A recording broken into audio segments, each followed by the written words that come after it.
قرآن پاک میں اللہ تعالیٰ ایک دعویٰ کرتا ہے.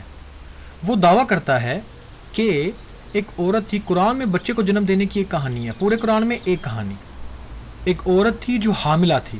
وہ عورت جو حاملہ تھی وہ ایک بچے کو جنم دینے والی تھی, اور جب وہ عورت بچے کو جنم دینے والی تھی اور اس نے بچے کو جنم دیا, اس نے ایک لڑکی کو جنم دیا, اور وہ خدا کے سامنے روئی اور کہنے لگی مجھے یہ لڑکی کیوں دی, او میرے خدا یہ ایک لڑکی ہے, میں نے لڑکا چاہا تھا. پھر اللہ نے جواب دیا کہ عورت مرد کی طرح نہیں ہوتی, اور اللہ ان آیات میں فرما رہا ہے کہ عورت میں موجود خصوصیات وہ مرد میں نہیں ہوتی, اور اسلام کے مطابق کچھ کوالٹیز مردوں میں ہوتی ہیں اور عورتوں میں نہیں ہوتی. اور قرآن مجید میں 1400 سال پہلے جب حضور علیہ الصلوۃ والسلام تشریف لائے, تاریخ گواہ ہے, آپ چیک کر سکتے ہیں. عربوں میں جیسا کہ آپ جانتے ہیں کہ پہلے ہم نہیں جان پاتے تھے کہ پیدا ہونے والا بچہ لڑکا ہوگا یا لڑکی, اور جب وہ یہ محسوس کرتے تھے کہ لڑکیوں کی پیدائش بہت زیادہ ہو چکی ہے تو وہ ان کو زندہ جلا دیتے تھے. تاریخ اس بات کی گواہ ہے. اور اللہ قرآن مجید میں فرماتا ہے وہ بچی جس کو زندہ دفنا دیا گیا قیامت کے دن کہے گی میں نے کون سا جرم کیا تھا کہ مجھے دفنایا گیا. اب اگر میں اپنی بات کروں, میں ایک مسلمان ہوں. مسلمان ہونے کے ناطے آپ جھوٹ نہیں بول سکتے.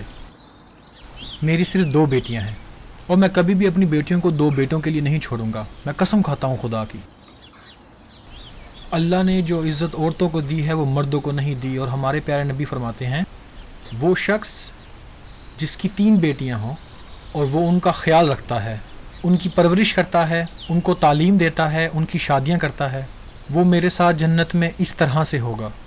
اور انہوں نے فرمایا, کسی نے کہا 2 بیٹیاں ہوں, تو انہوں نے کہا 2 بیٹیوں کے لیے.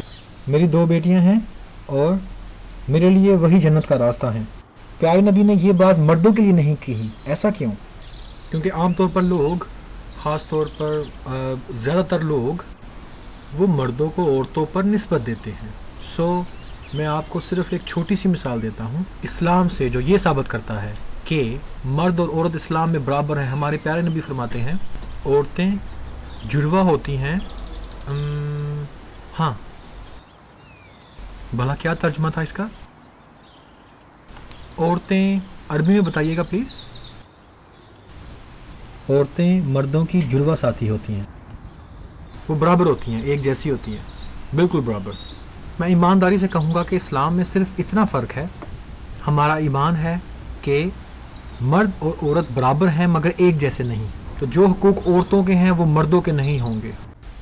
میرے خیال سے وہ ذات جو آپ کو بتا سکتی ہے کہ زندگی کیسے گزاریں اور کیسے نہیں, وہ خدا ہے. اب اگر خدا کوئی حکم کرے تو میں پیروی کروں گا. اسلام میں سونا پہننا مرد پر حرام ہے, عورت پر نہیں. مرد کو ریشم پہننے کی اجازت نہیں, عورت کو ہے. میں شادی شدہ ہوں اور شادی کو 5 سال ہو گئے ہیں. مجھے میری تنخواہ ملی 2 دن پہلے, اور جب مجھے تنخواہ ملی 2/3 حصہ میں نے اپنی بیوی کو دیا. کیونکہ اسلام میں ایک عورت اگر وہ کماتی ہے, میری بیوی کبھی کبھی کام کرتی ہے اور کبھی میں, جب وہ کماتی ہے وہ اپنے پیسے پاس رکھ سکتی ہے, کیونکہ اسلام عورتوں پر لازم نہیں کرتا کہ وہ اپنا پیسہ خرچ کرے. اسلام میں مجھ پر فرض ہے کہ میں اس پر خرچ کروں. اب کوئی یہ کہہ سکتا ہے کہ یہ مردوں پر ظلم ہے, میں سونا نہیں پہن سکتا, میں یہ نہیں پہن سکتا, لیکن میں نے قبول کیا کیونکہ اللہ فرماتا ہے.